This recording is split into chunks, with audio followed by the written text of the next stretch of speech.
Tu as une famille et tu veux la protéger. Tu te soucies de ta retraite. Tu fais un travail risqué. Aujourd'hui, nous allons parler de prévoyance. Bonjour, moi c'est François-Régis, je suis planificateur financier à Genève, en Suisse. Qu'est-ce que la planification financière? C'est de faire marcher main dans la main tes projets et ton argent. Je vais d'abord aborder des connaissances générales valables partout, puis nous nous pencherons sur comment ça fonctionne en Suisse. Enfin, il y aura un bonus pour toi à la fin. Comment est née la prévoyance? Faisons un peu d'histoire. Anciennement, la prévoyance, c'était la famille. Les enfants s'occupaient de leurs parents vieillissants. Les invalides étaient gardés dans la famille. Les parrains et les marraines s'occupaient des orphelins. Avoir de nombreux enfants était synonyme de sécurité. C'est encore le cas dans certains pays du tiers-monde. À partir du milieu du XIXe siècle est née l'idée que l'État avait un rôle à jouer dans la protection sociale. C'est l'invention de la sécurité sociale. Depuis, la sécurité sociale s'est beaucoup développée et couvre notamment la maladie, l'accident, l'invalidité, le décès, le chômage et la retraite. Il y a deux grands systèmes de financement des retraites. Le système par répartition et le système par capitalisation. Le système par répartition est basé sur la solidarité intergénérationnelle. Les jeunes payent pour les vieux, les actifs travaillent pour les retraités. Ce système est étatique et obligatoire. C'est un des grands défis de la prévoyance moderne, alors qu'avec l'allongement de l'espérance de vie, il y a toujours moins d'actifs par retraité. L'autre système est par capitalisation.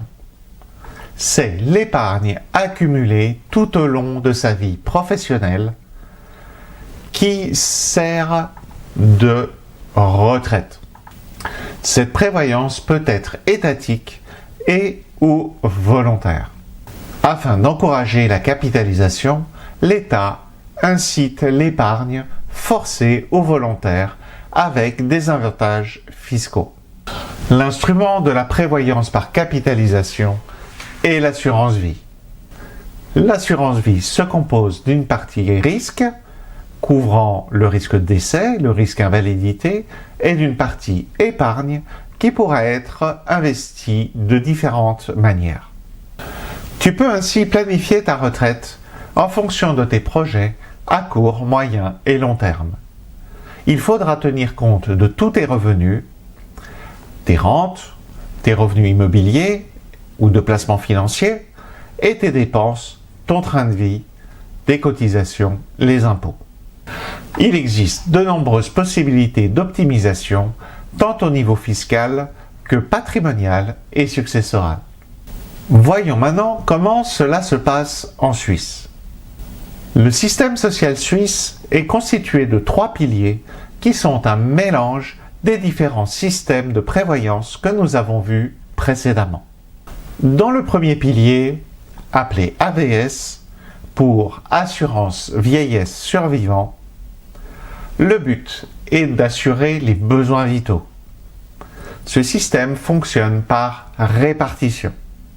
Dans le deuxième pilier, appelé LPP pour Loi sur la prévoyance professionnelle, le but est d'assurer le niveau de vie.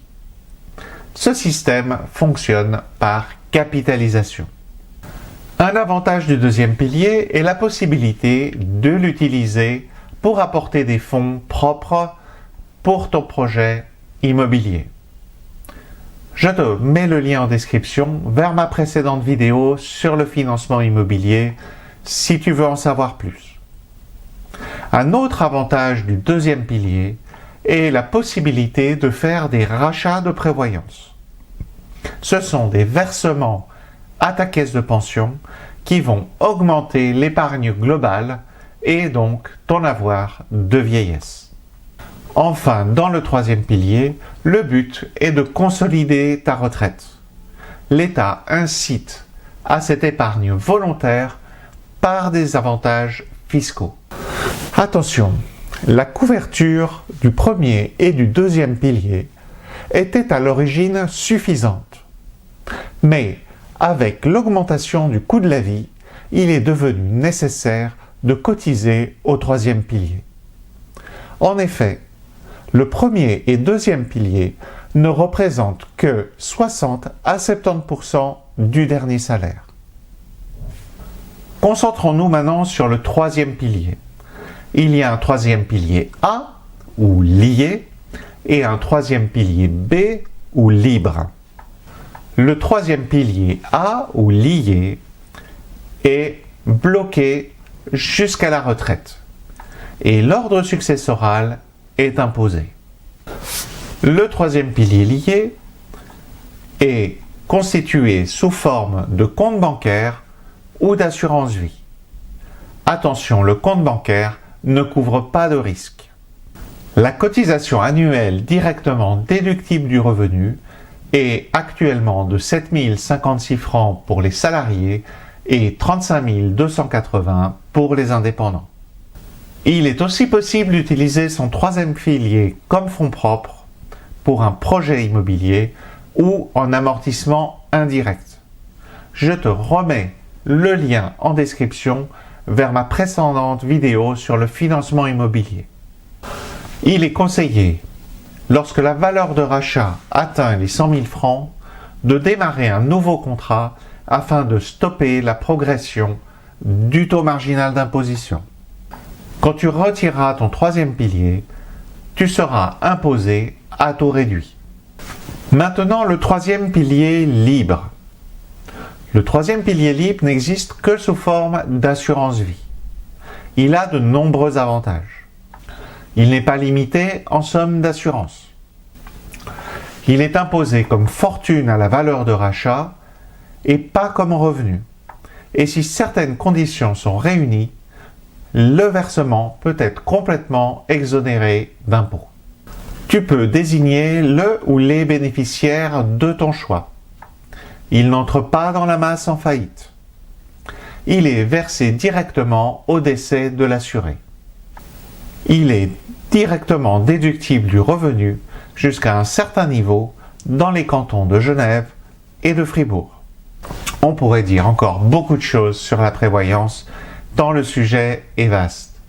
Nous faisons aujourd'hui une brève introduction. Nous nous ferons un plaisir d'approfondir les thèmes qui vous tiennent à cœur dans des prochaines vidéos. Et maintenant, voici le bonus que je t'ai promis. Viens sur prévoyanceplus.ch faire ton bilan de prévoyance. Tu pourras connaître tes lacunes de prévoyance dans le premier et deuxième pilier. En plus, c'est complètement gratuit et tu peux faire le point avec un spécialiste. Nous t'accompagnons dans toutes tes démarches. Je te mets le lien en description. Si tu veux que je développe un sujet particulier de cette vidéo ou d'autres sujets, mets-le-moi dans les commentaires. N'oublie pas de liker, de t'abonner et je te dis à la semaine prochaine pour une nouvelle vidéo.